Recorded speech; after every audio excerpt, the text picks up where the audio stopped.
ভালোবাসা ঠিক ততক্ষণই ভালো লাগে যতক্ষণ ভালোবাসার কথাটা দুজনের মাঝে প্রকাশ পায় না।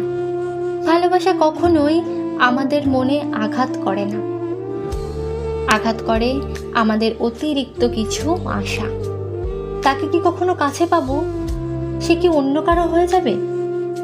এমন ভাবনাগুলো যে ভালোবাসার মাঝে থাকে না, সে ভালোবাসা কখনো হেরে যায় না, বরং জীবনের শেষ দিন পর্যন্ত টিকে থাকে জয়ী হয়ে।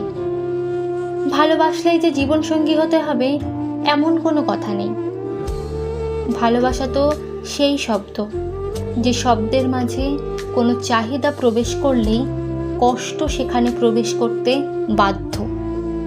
জীবনের প্রথম ভালোবাসাটাই সত্যিকারের ভালোবাসা, কারণ সেখানে কোনো চাহিদা থাকে না, থাকে শুধু ভালোবাসার মানুষটিকে এক পলক দেখার জন্য উত্তেজনা, থাকে শুধু ভালোবাসার মানুষটির সাথে একটু কথা বলার উত্তেজনা, থাকে শুধু ভালোবাসার মানুষটিকে খুশি রাখার হাজারো চিন্তা।